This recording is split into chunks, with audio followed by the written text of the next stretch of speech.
Welcome back again to Brown Neck Reviews, and I am that guy from Brown Neck Reviews. And today, before we go any further, I wanted to talk about this rifle that I have here. But before we start, I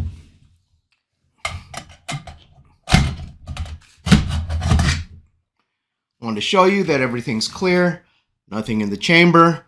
All right, and let's put it back together.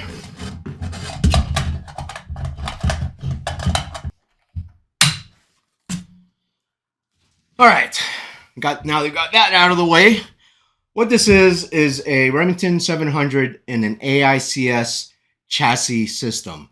And before I go into anything about this specific gun, this rifle, I want to talk a little bit about AICS. All right. So AICS, or Accuracy International, was founded in 1978 by Dave Walls, Dave Craig, and Malcolm Cooper, all of them competitive shooters. And basically around, I think it was 1978 or so, or maybe early 80s, there was a contract put out by the British military Ministry of Defense for an updated sniper rifle to replace their Enfield rifles that they were using currently at the time. And so I guess they needed to update their arsenal. And so the competition went out to various different companies, including Sig Sauer, H&K, and I think a couple of other firearms manufacturers. And Accuracy International, with their experience in sporting rifles and long range shooting rifles, decided that they would go in on it too. All right. Now, these guys, when they went into it, they didn't really expect that they were going to win. All right. And so they went into this competition to get a contract for the sniper rifles. All right. And what ended up happening was they actually ended up winning the contract. All right. So basically the whole company for Accuracy International at the time was like 3 people, right? It was those Dave Walls, Dave Craig, and Malcolm Cooper. Those are the only 3 people in the whole company. And they had basically applied to get a military contract for like a lot of these rifles. Okay. And again, they didn't think they were going to win, but they actually did. And so the story goes is that I guess they were freaking out, right? So these 3 guys basically rented a warehouse for a day, because when you get a military contract, what will happen is the requisitions personnel or officers will go and make sure that that the manufacturing's up to par. There's no kind of security issues or leaks, and so they basically got to do a little background check on your manufacturing facilities.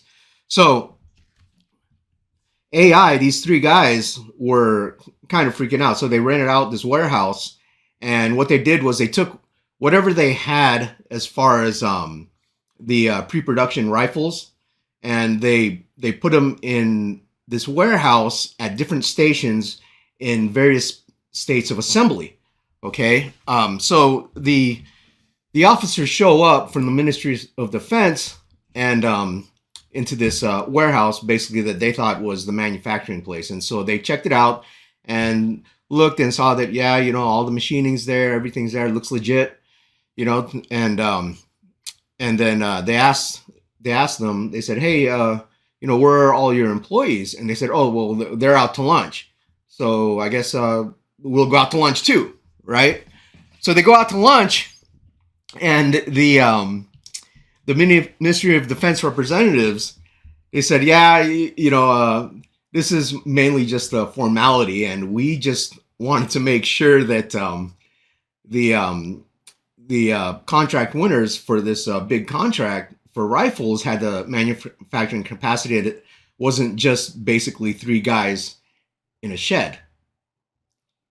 So anyway, they laughed it off, ha ha ha ha, and he said, "Oh my goodness, yeah, you're right, how ridiculous would that be, right?" But in actuality, they technically weren't three guys in a shed; they were three guys working, I think, out of their homes. So, but anyway, that's the quick story on AI and how they won the contract for what was called the L96A1.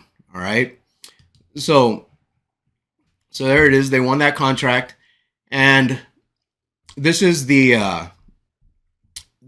original. I think this is a pre-production model of it, and you'll notice on this stock that the rear cheek riser is fixed onto the stock. Now, I think that was the original design. This chassis system right here is an AI Accuracy International 1.5. All right, so it's not the 1.0, but it's the 1.5. But what makes it special is that this is a modular system. Okay, so you didn't have a fixed bottom plate like you did with like a let's say a Remington stock, where you had the bottom plate that stuck to the gun, and then you had to open it up and then load your cartridges in. All right, here you have a detachable magazine. All right, and so the original spec, I think, had 10 rounds for that magazine, and these are 308 rounds, or actually the original requirement was for 7.62 by 51 NATO. All right, which is very similar to 308 Winchester. However, there is some slight differences in the cartridge. I think 308 has a higher velocity because the cartridge itself, I think, carries a little bit more powder due to its thinner walls in the 308 cartridge.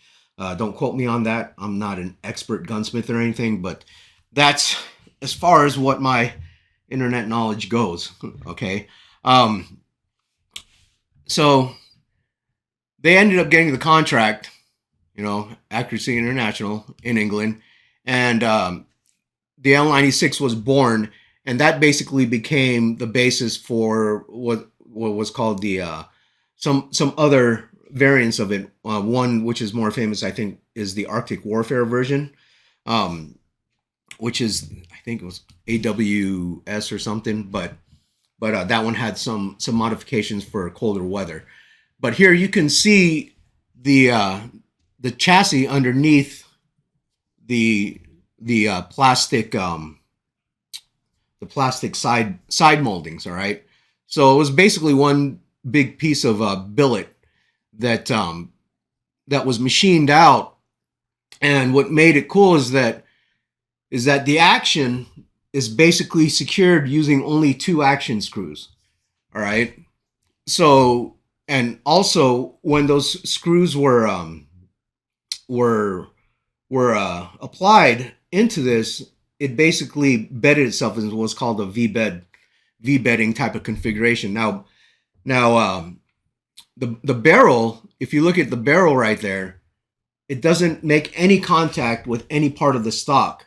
All right, the only contact that the barrel makes is with the receiver that the barrel attaches to.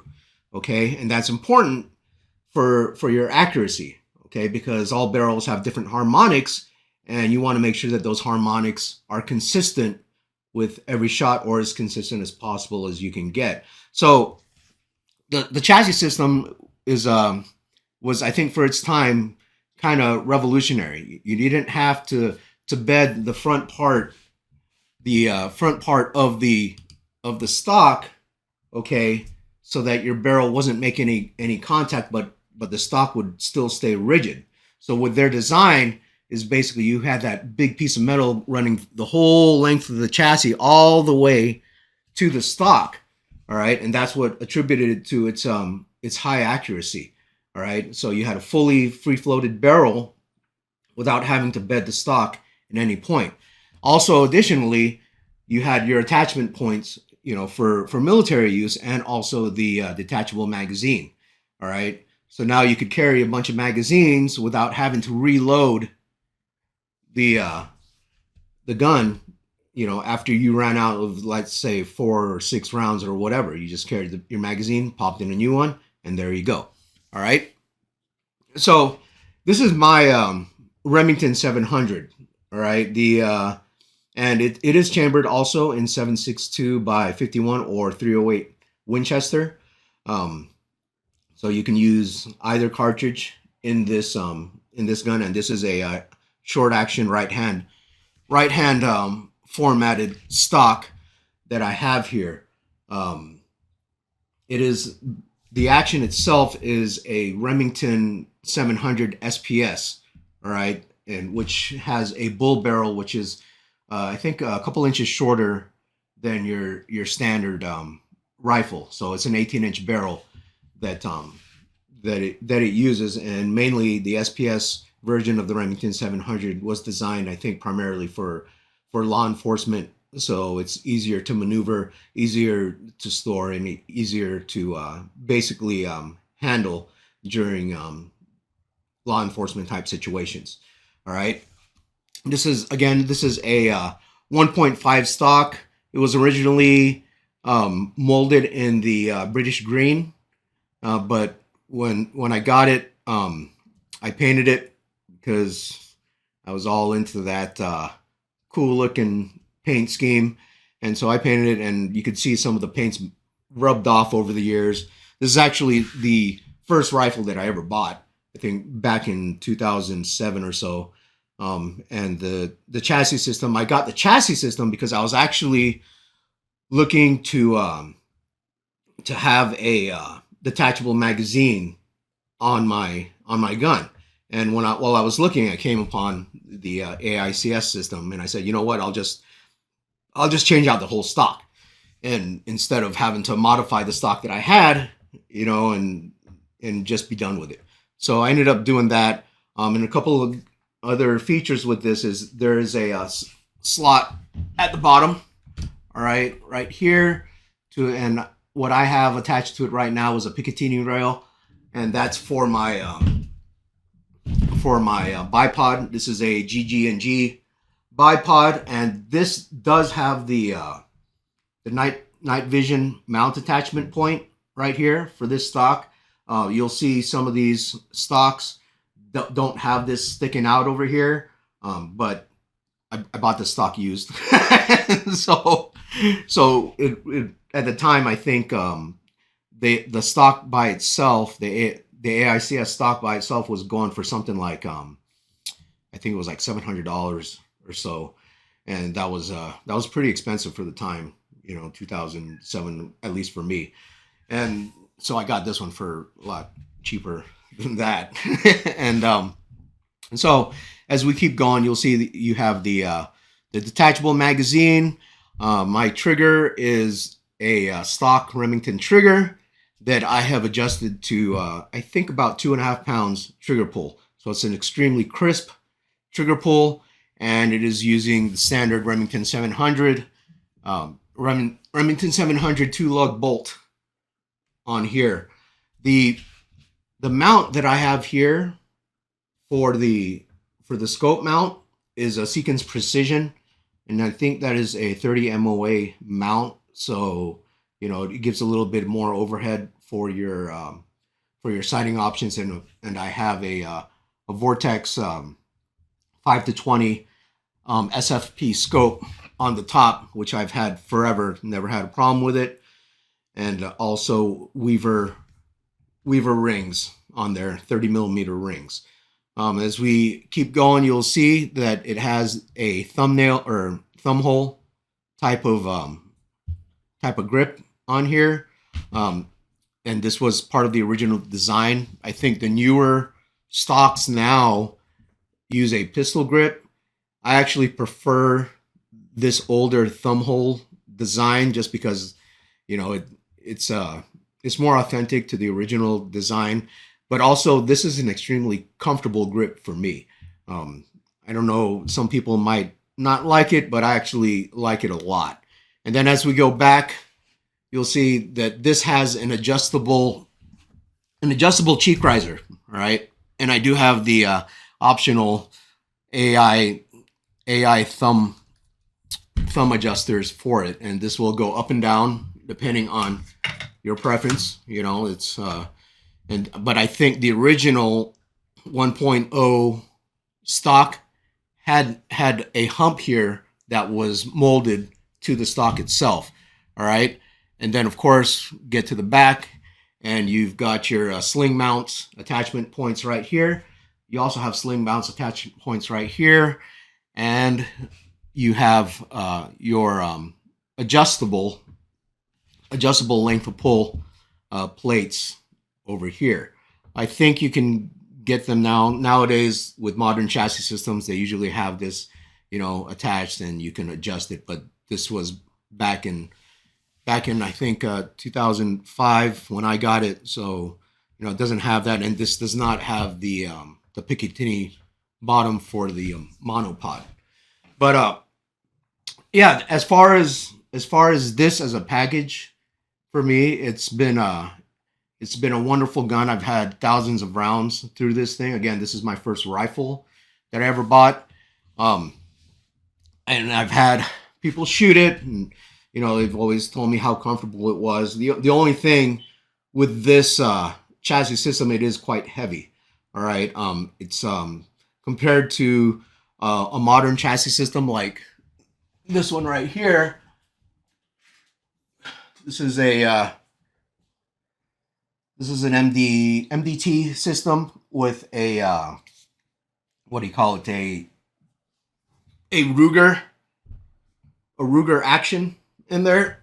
All right. This is a lot lighter than this right here, and a lot of that too is due to that this chassis system was originally designed for military use. So, you know, your ruggedness and as far as reliability needs to come first. So there it is, and that is my Remington 700 in an AICS 1.5 chassis system. I think the 1.5 is still for sale. I'm not sure about that, but as far as the panels go, the side panels, I don't know if the thumb hole panel is still available. I think now they've switched it to the modern pistol grip version. All right, but yes, that is all I got for you today. Is just a kind of a quick overview on AICS and their chassis system. That they had developed for the British military, which is now, you know, also being sold in the commercial market. All right, and that's all I got for you today. So with that, God bless you, God bless America, and God bless the troops. Amen.